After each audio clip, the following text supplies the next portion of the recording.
मार्गी चर्मकारा स्थिती विद्या प्रदान. ही लीळा पोहीच्या देवाची आहे आणि ही एकांतातल्या आठवणी अनुभवाच्या त्या लीळा आहेत. स्वामींच्या अनुभवाने घेतलेल्या. एकांक मुक्त अवस्थेमध्ये फिरत असताना म्हणून या लीळेला क्रम आहे, म्हणून त्याला लीळा असं म्हणतात.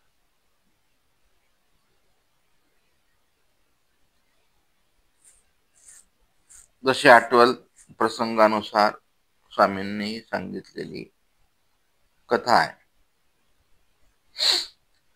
बिळाजवळी गावा एका विजय करिता मार्गी पहे. पानपोई आहे. त्यापाशी पिंपळ आहे आणि त्या वृक्षातळी गोसाव्याशी असन असे स्वामी पण बसलेले आहेत. आणि त्याच दिवशी एके गावीचा हाट झाला. बाजार भरलेला आहे. त्या बाजाराला चामारू आणि चामारी हटा गेली होती. बाजारात सामान आणायला चामार आणि त्याची बायको गेलेले आहेत आणि ते दोघे नवरा बायको हट करून आली. चामारो तहानेला ओझा असेल, चालून चालून तहान लागली म्हणून तो पानपोई जवळ उदका आला. तेथे गोसाव्याते बसल्या देखील स्वामींना बसलेलं पाहिलं. आता ही पूर्ण बसलेली लीळा आहे. बसलेली श्रीमूर्ती आठवायची तुम्हाला. आता काहीतरी आकार तुमच्या बोधशक्तीने जसं स्वामींचा उमट आहे, तुमची प्रतीती आहे, तशी मूर्ती तुम्हाला समोर येईल. शब्द म्हणलं की शब्दांना आकार असतो. आकार म्हणलं की काहीतरी मूर्ती समोर येईल. जसं श्रीकृष्ण काहीतरी येईल तुम्हाला. दत्तात्रय प्रभू आपल्यावर जे संस्कार झाले, आपण ज्या वातावरणात राहतो, सगळ्यांची मिळून मूर्ती स्मरण असतं. तुम्ही किती अधिकाराचे आहेत, हीन अधिकार, उत्तम अधिकार, बोध कोण्या प्रकारचा, हीन बोध आहे का, उत्तम बोध आहे, तुमची बोधाची परिपूर्णता झाली का, त्याच्यावरती ही स्वामींच्या श्रीमूर्तीची लीळा आठवताना आता पिंपळाचं झाड, त्या झाडाखाली सर्वज्ञांचा सण आणि तिथे आलेला तो चांबा आला. मग त्यांनी दंडवत घातले, श्रीचरणा लागला, पुढा बसला, गोसाव्यांचे सौंदर्य देखून पाहू लागला.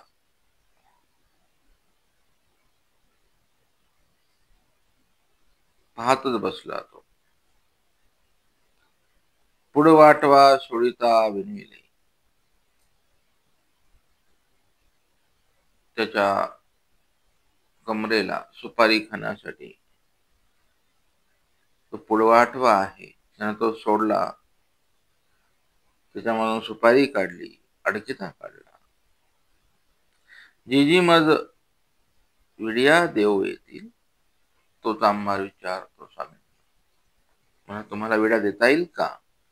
कारण त्यावेळेला जातीभेद, वर्णभेद भयंकर आहे. आजपासून 800 वर्षापूर्वी तो चांभार रस्त्याने गेला तरी ते पाणी टाकावं लागल किंवा चांभाराच्या पाठीमागे झाडू बांधायचे कर्मकांडी लोक. म्हणून तो स्वामींना विचारतो, तेव्हा मला माझ्या हाताने तुम्हाला विडा चालेल का? सर्वज्ञही म्हणतात तैसे येत काय नाही, तसा जातीभेद वर्णभेद नाही, आमच्याकडे काही नाही बा म्हणाले. मग पोपळ फोडणीनी 2 फोडी केल्या. त्यांनी अडकीत त्यांनी सुपारीच्या 2 फोडी केल्या. फोडी ओळगवल्या आणि विड्या करून दिल्या स्वामींना. हा पहिला विडा आहे मराठवाड्यामध्ये. जातीभेदाची सुपारी स्वामींनी फोडायला लावली, इथे नष्ट केलं. आणि तो विडा दिला, आपणही विडा घेतला. स्वामींना विडा दिला प्रसन्नतेने. स्वामींनी तो घेतला आणि स्वतःहून पण घेतला. पान खाल्लं, थोडक्यात तांबूळ घेतला स्वामींनी. यांनी पान खाल्लं आणि म्हणितले, उठ्ठी सीना गा. बायको म्हणते, अहो आता संध्याकाळ झाली, गावा जाऊ, संघात गेला. चला म्हणाले, लवकर लवकर लवकर. रात्रीच्या वेळेला आपल्याला सोबती पण नाही भेटणार. तो चांभार म्हणतो आपल्या पत्नीला, पारू पारू, थोडं थांब ग बाई म्हणाले, मग जाऊ. जाऊ ना म्हणाले, काय गडबड आहे, जायचंच आहे संसारात. क्षणभर गेल्यानंतर ती पुन्हा म्हणते, उठी गा, चाल. लोक दुरी पावला, माणसांची निहारी झाली. तुमचा चल ना बाबा म्हणाले, आता न्याहारीचा वेळ झालाय. गुरुवे गावाकडे निघाली. बघ म्हणाले, सांज वेळ झाली. चल ना बाबा म्हणाले, विळू झाला. विळ म्हणजे सांज वेळ झाला, दिवस मावळतीला आला आता. कोणा करवी काही घोंगडा, हिरवू पाहतोशी.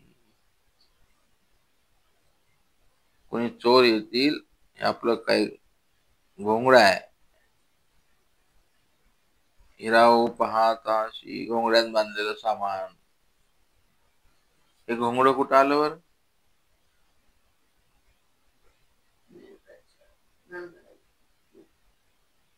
तो घोंगड, चोराचं घोंगड कुठं येते? हा, चोरांच्या खांद्यावरच्या घोंगड्यामध्ये मेकरच्या बायांचं सामान बांधलं होतं की नाही, तर ते घोंगडा. अशा घोंगड्याच्या लीळा मग आठवायच्या आता, आहे की नाही. तिथं पण घोंगडा आहे ते. अशा बरेच घोंगडे आहेत ते. उठी गा, चाल म्हणाले, चाल चाल. पुढती त्रिशुद्धी म्हणितले. पत्नी पुन्हा पुन्हा म्हणू लागली, चला ना म्हणाले, तुम्ही काय बसले या साधू जवळ, काय येड लागलंय तुम्हाला. त्रिशुद्धी तेने तैसेची उत्तर दिले. त्यांनी पण 3 वेळेलाही उत्तर दिले, म्हणाले, थांब, जाता येईल. तर ती कंटाळून म्हणते, तर मी जाऊ. जाते म्हणाली, बाई माझी मी एकटी. तो चांभार म्हणतो, जायचंय ना, जाय. पैलठाव वेळी गेली, मग ती राग राग. तथा इतुक्याशी गेली आणि मागोती आली. पुन्हा म्हणते, कागा तू नयशी. तो म्हणतो, नाही येत. तरी फेडी माझ्या माथाचा हातू. माझ्या माथ्याला कुंकू लावले, तुझ्या हातानं पुसून टाक म्हणाले, चल. त्याने मेहनतले फेडीला जाय. फेडला म्हणाले, जाय. तलाक तलाक तलाक असं म्हणलं की मुस्लिम संप्रदायामध्ये हरकत होऊन जाते. हा संकेत इथं आहे बरं का. त्यानं काय म्हणला, फेडला म्हणाले, तुझं जाय, मात्र माझं कुंकू लावलं, तुझं मंगळसूत्र टाक काढून. होय, झाली तलाक तुझी, हरकत झाली.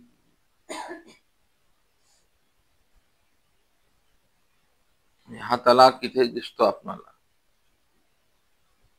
तर ती म्हणते, कोण साक्षी. त्यांची तिकडले मौलाना साक्षी असतात ना, मुस्लिम धर्म संप्रदाय. इथे कोण साक्षी आहे? तो म्हणतो, नाही गोसावी साक्षी. अरे स्वामी आहे. हे झाडाखाली बघा म्हणाले बसलेले आहेत. गोसाव्याकडे दाखविले. त्यांनी स्वामींकडे दाखवलं पोट. म्हणाले आपल्या हरकतीला जज म्हणून विश्वासे जजमेंट देणारे चक्रधर स्वामी आहेत. म्हणाले बघ फेरीला जाय. यांच्या साक्षीनं झालं म्हणाले तुझं माझं.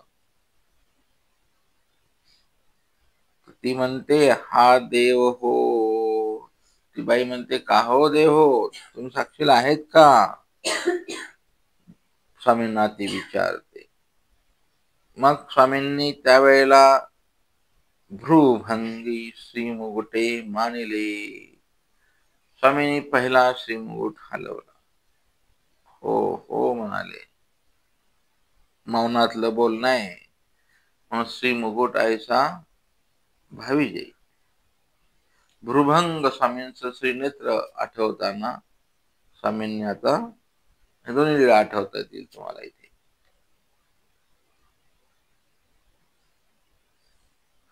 संमती दिली स्वामींनी, साक्षीदार झाले. मग ती निघाली.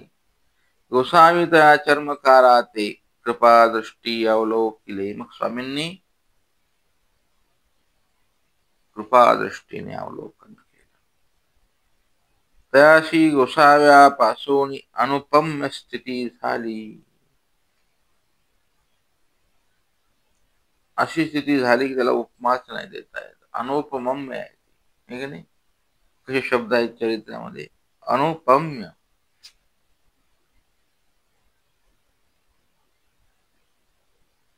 चरित्रामध्ये अनुपदेव येतात की अनुपदेवाच्या कुंभेला स्वामी अनुप असं आहे ते. पहारे आनंद भोगिला त्या स्थितीचा. मग तो नाविक पातळ झाली. गोसाव्या तांबूळ परित्यजता तेने हात ओढले.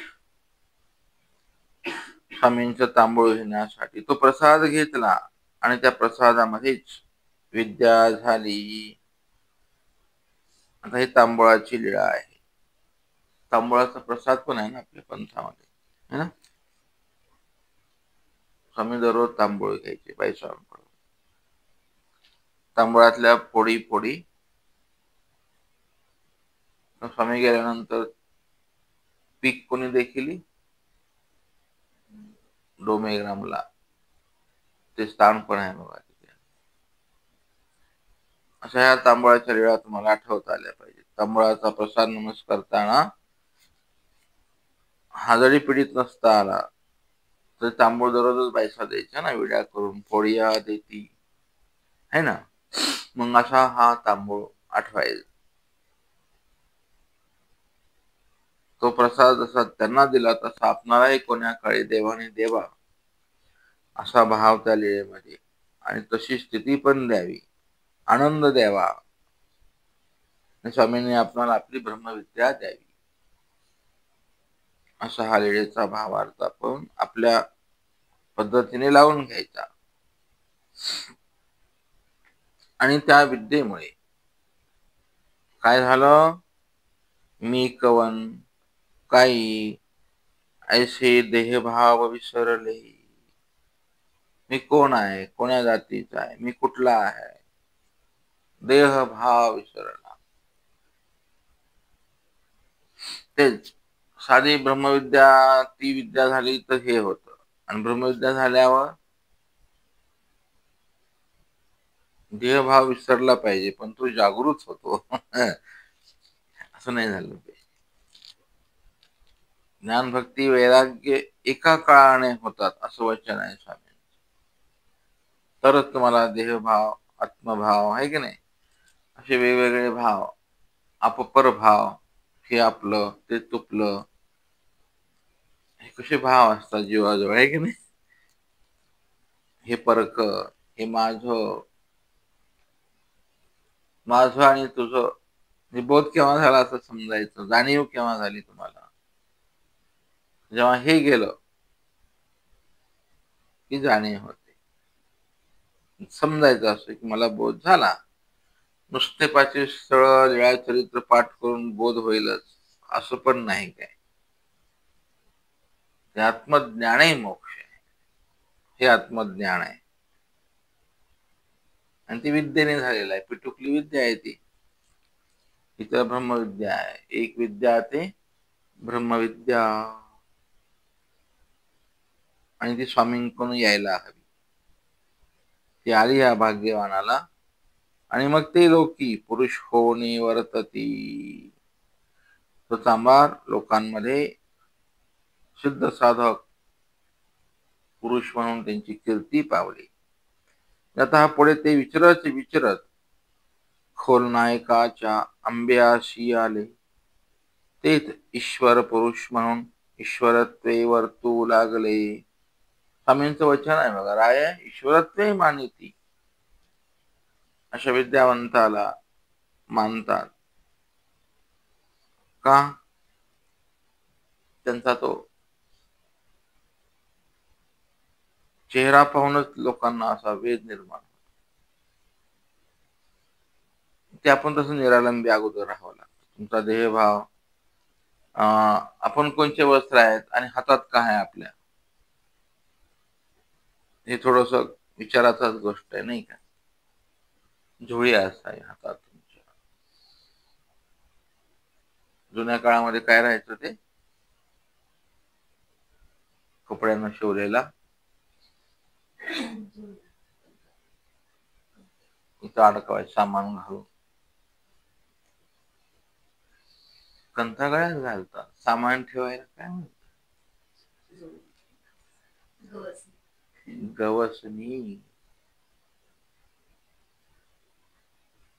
गवसणीच आयफोन असला तरी चालेल ना. जोडीमध्ये तुमचं काय असेल माहित नाही, पण कमीत कमी लोकाचार तरी भंगू देऊ नका. गवसणी असावी कलर दिलेली. त्या गवसणीत तुम्ही पर्स ठेवा, तुमचं काय असेल ते ठेवा, पण पर्स हातात नाही चालणार. ही यथेष्ट चेष्टा आहे. हे जाणे जे ते यथेष्ट चेष्टा आहे ना, की थोडस कुठेतरी जाणीवेचा भाव असावा लागतो. आपण कोण आहे आणि चाललोत कुठे. हा समाज बघतो की हे भट्टमार्गीचे चालले.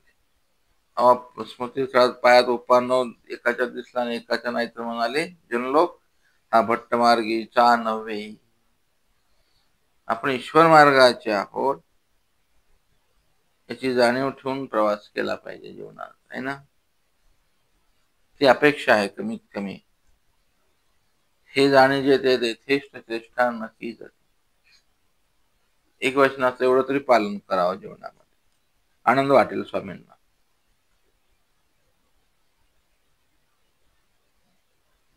कलियुगाच्या बदलत्या परिमाणात तुम्हाला किती बदलायचे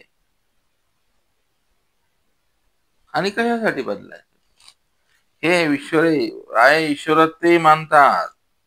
त्या खोलनायकाच्या आंब्याला आणि त्या परिसरामध्ये ह्या चर्मकाराला स्वामींपासून अशी साधी विद्या झाली. ईश्वर पुरुष म्हणून मानू लागले. मान्यताच पाहिजे ना तुम्हाला स्टँडर्ड राहून. ती कशी भेटेल? काय स्टँडर्ड राहून भेटणार नाही तुम्हाला. लोक दूर जातात. हे हे सांगतात, हे देवाने सांगितलंय का चक्रधर स्वामींनी. सहज लोक विचार करतात म्हणून हा प्रकार या लीळेतून शिकण्यासारखा. आणि मग ईश्वरत्व प्रकाशलं, ईश्वर पुरुष म्हणून जर मान्यता मिळाली तर मग काय होतं तर पुढे सांगतात, घरोघरा जेवाया नेती, घरोघरी उठती नाहनीती, चंदने चर्चित पूजा करती. मिळणार काय तर हे पदार्थ. धूपारती मंगळारती करीती आणि मग आडवाटी ठणठणवया जेवण.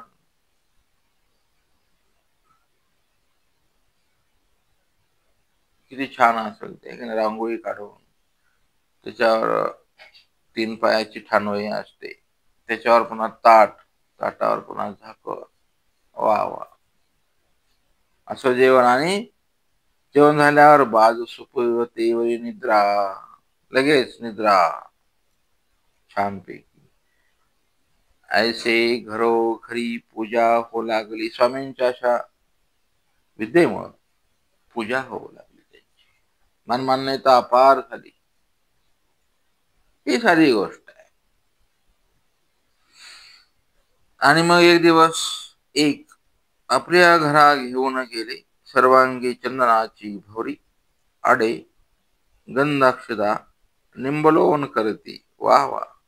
ऐशी पूजा केली जेऊ सुदले. ऐसे सपूजित जेऊ बैसले असती, तव त्या पुरुषाचे गावीचे चामार ते हटाशी आले. हा तिथे चांभाराचा गावचा माणूस बाजाराच्या निमित्ताने तेथे आला, आणि त्यात एक वहाण्याचे जुते द्यावया त्या घराशी आला. चांभार म्हणलं की चप्पल शिवणं असेल, नवा वाहन असेल, जोडा जोडा घेऊन आलेला आहे तो घराला. त्याने त्या ते तैसे वर्तता देखील बघितलं, म्हणाले अरे बापरे, अरे हा रे हा, म्हणाले तू जायचे काही झाले, अमका तमका तू तो नवशी. अरे तू तर म्हणाले चांभार आहे म्हणाले आमच्या गावचा. हम्म. तो ते इथं ब्राह्मण होते. ब्राह्मणाने हा ऐकलं. त्याशी पुसले याशी ऐसे किती दिस करिता. ते ब्राह्मण म्हणतात, नाही आम्ही बहुदिस करीत असो. खूप दिवसापासून यांच्या आमच्या गावात घरोघरी पूजा अशीच असते म्हणाले. थाट माट ऐश्वर आम्ही सगळे गाव करतो म्हणाले. हा. मग ते ब्राह्मण लोक म्हणतात, अरे मग म्हणाले हा कोण आहे रे. मग तो चांभार म्हणतो, हा आमचे गावीचा श्यामा चांभार नव्हे, हा आमचा गोतिया, याची मायबाप या ते पाहत असती. आमच्या गावचा चांभार आहे म्हणाले, आणि आमच्या हा गोतातला आहे. आपण भांडणामध्ये म्हणतो ना, जातीचा ना गोताचा. हे मोठी जात जात नाही आहे की नाही. जात, जी जात जात नाही त्याला जात म्हणतात. स्वामींनी जातभेद कधीच मानला नाही. मग आपण तरी का मानावा. तुमचा देहभाव गेला नाही म्हणून मानतो आपण. तुम्हाला तिची दृष्टी आली नाही ना.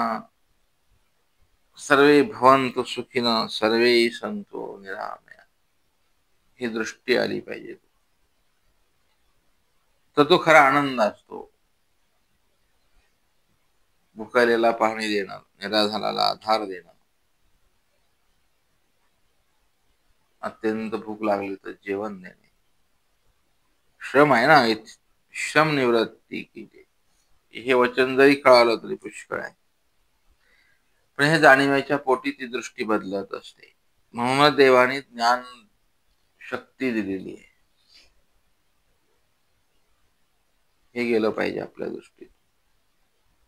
पण तसं होत नाही. हा म्हणले हा हा हा तर आमच्या गावचा आहे म्हणाले. अरे अरे अरे अरे म्हणाले, येणे गाव विटाळीला, आणि हा तर इथे देव होऊन वर्तवतोय म्हणाले. मग तेही ब्राह्मणी कंटाळून म्हणितले, ऐसे आया रे कैसा अवघा लोक विटाळीला. म्हणजे सगळं गाव विटाळ म्हणाले ह्या माणसानं.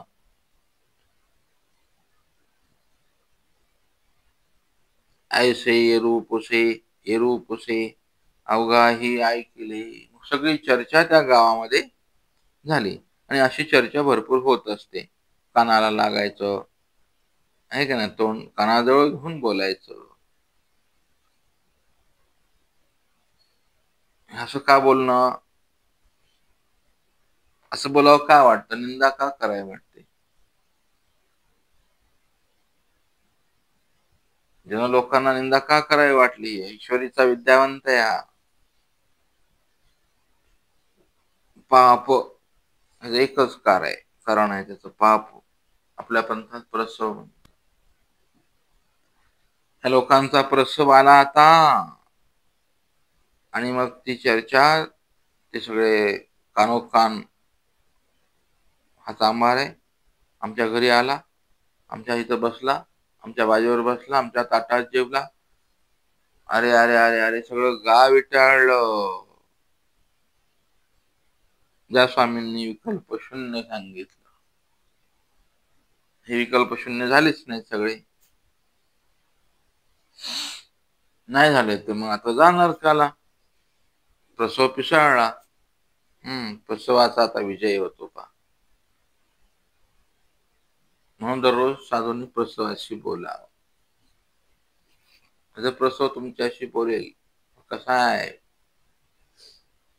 अनुसरण सामर्थ्यापेक्षा प्रसव मोठा होऊन बसतो कधी कधी, आहे की नाही? बघ म्हणाले, कसं पाडलं तुला, कसा कीर्तीत गुंतवला. आहा हा हा, कसं बोलायला लावलं मी, निंदा लावके. हे करू आवडायला नाही पाहिजे, पण करतात. केलं नाही पाहिजे.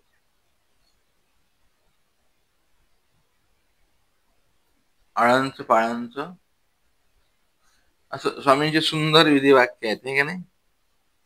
नाही करायचं. असं आलं मनामध्ये, असे विचार आले, परमार्गाची निंदा करू वाटली, गुरु सोहर्द निमित्त उपकार तीच करणार ना, निंदा कोणाची करणार तुम्ही? परमार्गाची. ती का करू आवडली समजून जायचं त्यावेळेला. मग त्या प्रसवाला बोलायचं, आला का रे तू प्रसव्या? आपण बोलताना म्हणतो, काय प्रसव करे काय हा? तर त्या प्रसव असं काय वाटलं की म्हणा, आला का रे भाऊ? खोटं बोललं, अनृत्य भाषेने, नाही का? खोटं बोलण्यास सुद्धा नित्य नरकाला जातो. निंदा केली नित्य नरकाला. इथे सगळं नित्य नरकाला जातात. इथे दुसरा ऑप्शनच नाही काय.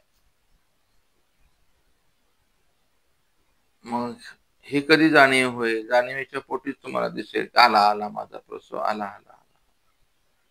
आता माझा प्रसव भजायला लागला. मग त्यासाठी निर्वेद, अनुताप, अनुशोच आरती असावी लागते. त्याचं दररोज प्रायचित्त घ्यावं लागतं. दत्त म्हणून तो प्रसव उभा राहतो आणि तुमचं साधन योगभ्रष्ट होतं. लक्षणही लागत नाही. म्हणून बटवास म्हणाले, वानिता काही गडदेई पडिला. बटवासांची अशी प्रतीक आहे. म्हणजे काय वर्णन करताय म्हणजे त्याचा आचार? मेला का तो? गाडीत करून आले का तुम्ही? तो प्रसव उभा राहतो. अशा पद्धतीनं सगळ्या गावामध्ये आता एकच विषय फक्त, आणि अशा प्रकारे हा चर्मकार आणि ते खोल नायकाच्या आंब्या, इथे येऊन ही लीळा इथे थांबते.